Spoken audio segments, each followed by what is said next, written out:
Pour vos portails et garde-corps, faites le choix de Finalu Clos 2000. Votre spécialiste depuis plus de 25 ans, zone artisanale de la tannerie à Ancerville.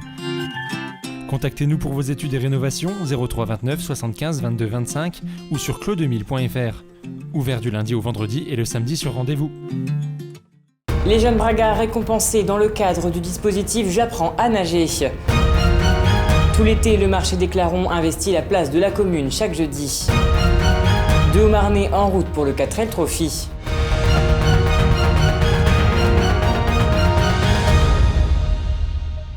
Bonsoir à toutes et à tous, bienvenue dans votre journal week-end du 23 juillet 2021 et ouvrons cette édition avec du sport puisque ce matin, une cérémonie s'est tenue à la mairie de Saint-Dizier avec la présence du maire Quentin Brière et du responsable des sports Mokhtar Kalal afin de récompenser des élèves de CM1 et CM2 qui ont obtenu un diplôme après avoir appris à nager comme des grands. En effet, 11 enfants des écoles Lucie Aubrac, Albert Camus, Jean de La Fontaine et Langevin Vallon ont participé à 2 semaines intensives de stage qui leur ont permis de préparer pour la rentrée à sauter dans le grand bain et dès leur arrivée au collège.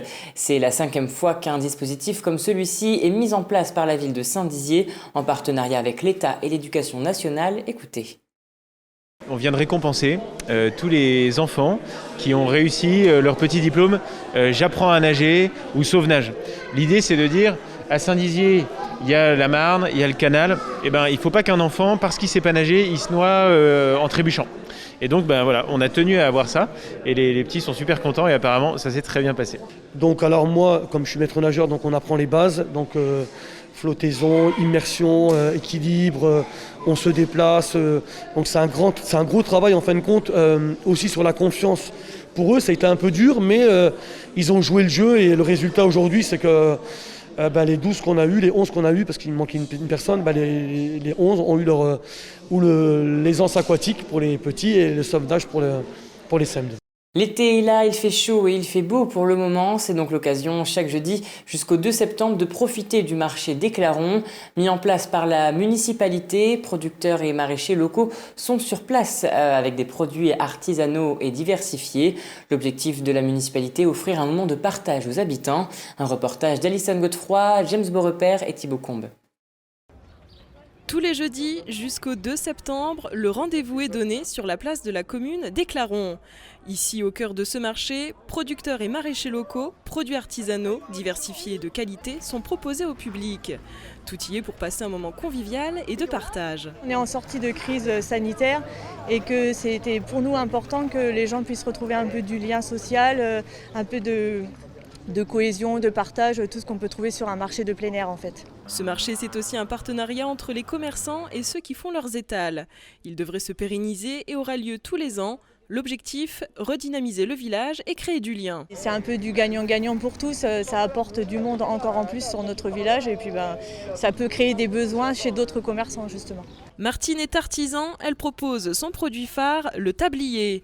Pour le créer, il lui faut 3 heures. Il est fait pour rendre la vie heureuse des femmes et des enfants. Disons qu'un jour, j'ai vu, je me suis dit pourquoi pas, tout le monde fait des sacs en jean.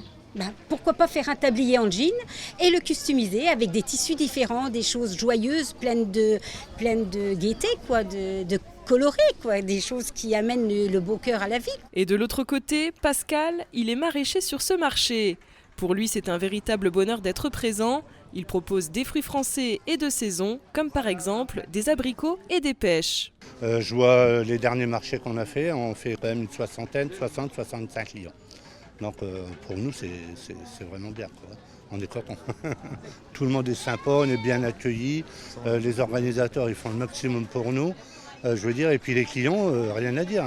C'est vraiment convivial, quoi. Pour nous, c'est un beau petit marché. Et pour les visiteurs, c'est le même ressenti. L'été est là et il fait chaud. Proche du lac du Der, ce marché est une belle initiative. Il y a plusieurs artisans, notamment un aiguiseur de couteaux. Ça, c'est pas mal, c'est original.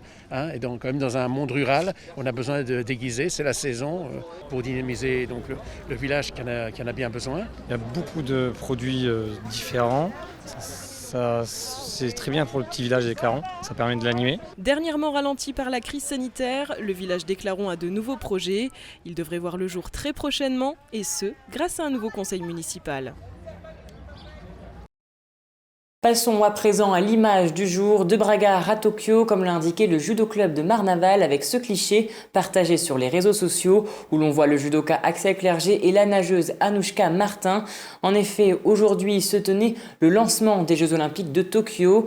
Pour l'occasion, la ville de Bettencourt-la-Ferrée soutient Anouchka Martin, une véritable fierté pour la commune qui, celle-ci, l'a vu grandir. Les Bettencourtois seront au rendez-vous devant leur TV puisque Anouchka sera présente dès demain pour sauter dans le bain. Écoutez. La municipalité, elle est fière de voir une Bettencourtoise au JO de Tokyo, bien sûr.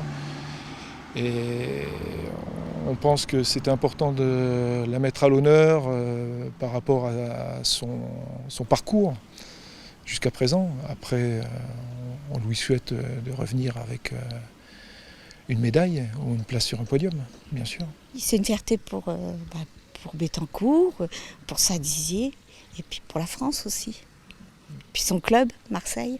Pour elle, c'est un objectif de long terme, donc ça serait bien d'aboutir sur quelque chose de super, son objectif, quoi.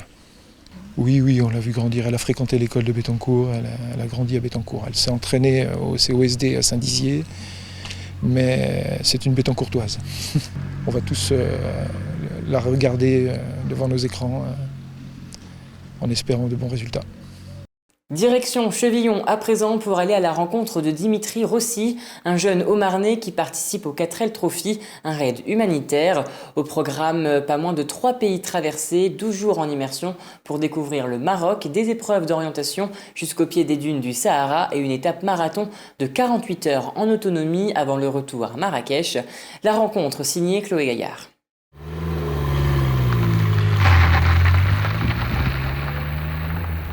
Aussi la 4L un peu sur tout type de terrain, de chemin, Comme ça on voit les points faibles de la 4L. En février 2022, l'Eurvillois bienvillois Dimitri Rossi, accompagné de sa copilote Camille, prendra le départ de la 25e édition du 4L Trophy, un raid humanitaire et solidaire de 6500 km qui rallie Biarritz à Marrakech. Mais cette course d'orientation de 10 jours nécessite des mois de préparation, un défi que l'apprenti mécanicien automobile a voulu relever. Niveau mécanique, c'est sur cette voiture que j'ai appris. On a ouvert le moteur, on a regardé tous les réglages. Et niveau équipement, donc les sièges, ça on a fait nous-mêmes avec mon père. Un père qui représente un soutien essentiel pour préparer cette aventure. Donc la première 4L qu'on a achetée, pour récupérer, on va dire, le châssis, c'est celle-ci. Et le moteur. Et le moteur, qui a 153 000 km. Donc on a dû rechercher une autre 4L, F6, pour récupérer une caisse en meilleur état. C'est celle-là, qu'on était chercher à Bourg-en-Brest. Mais ce n'est pas tout.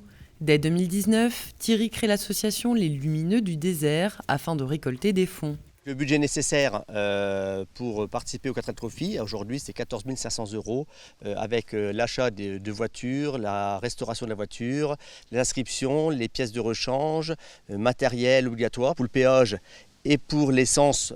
Donc en tant que papa, quand il m'a exposé le projet, aussitôt, j'étais à fond dans le projet, donc je me suis mis dès le début. J'ai dit Dimitri, moi je suis derrière toi, je ferai le nécessaire pour trouver des partenaires et j'espère aussi pouvoir être à l'arrivée à Marrakech. Compétiteur dans l'âme et touche à tout, Dimitri a minutieusement aménagé son fidèle destrier. Il y a le ventilateur quand on a chaud, il va y avoir un support GPS pour descendre jusqu'à Biarritz.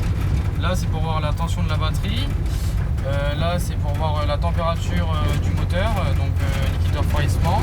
Là c'est des interrupteurs pour allumer la tension batterie. Là c'est pour allumer le deuxième ventilateur moteur. Là ça va être pour mettre un klaxon italien. Là c'est pour c'est des prises USB pour rebrancher nos téléphones, etc. Et puis là c'est pour allumer la lampe LED à l'avant. Et il va y avoir un autre bouton vert ici pour la lampe LED à l'arrière qu'on va mettre par la suite. Et là c'est le bouton de la place. Avec son bolide aux couleurs de R5 Alpine, l'équipage 528 compte bien remporter le concours de la plus belle 4L, en plus de gagner ce raid mythique. Et le jeune Haut-Marnais a déjà d'autres projets et rallyes en tête, à suivre sur leur page Facebook, Les Lumineux du Désert.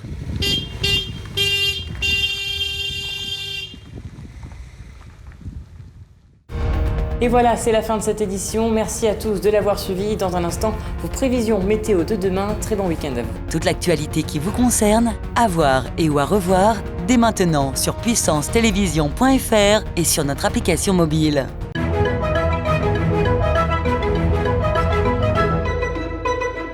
Bonsoir à tous. Pour demain matin, éclaircies et passages nuageux, parfois denses, avec des averses s'espaçant au fil des heures. Quelques orages à Saint-Dizier. Cet après-midi, la perturbation orageuse gagne du terrain. On annonce des orages à Bar-le-Duc. Température maximale à Vitry-le-François avec 25 degrés.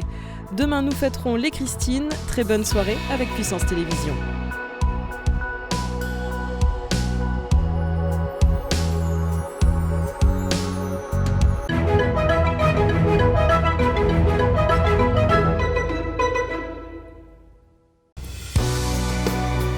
Évadez-vous cet été en regardant la météo des plages sur Puissance Télévision avec le lac du Der. Le lac du Der, la mer en Champagne.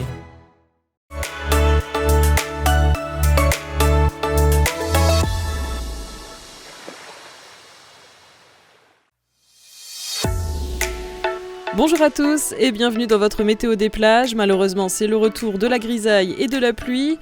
On démarre comme d'habitude avec la carte du lac du Der. On annonce des averses sur les plages de la Cornée du Der, à l'Arzicourt, à Nuisement et aux sources du lac. Les maximales atteindront 24 degrés sur le lac. La température de l'eau, quant à elle, sera à 17 degrés. L'indice UV sera de 4. Pour les plages de Giffaumont et Champaubert, on annonce également de la pluie, avec un vent qui ne dépassera pas les 16 km/h.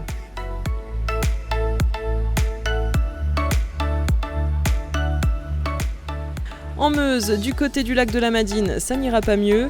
De la pluie, 23 degrés pour les plages de Heudicourt et Nonsard, 16 degrés pour la température de l'eau. Enfin, le vent ne dépassera pas les 15 km/h.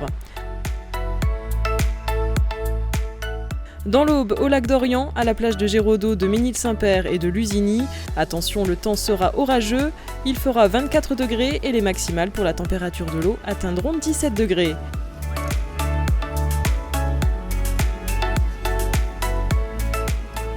On termine ce bulletin météo avec le lac d'Amance et la plage de Dienville.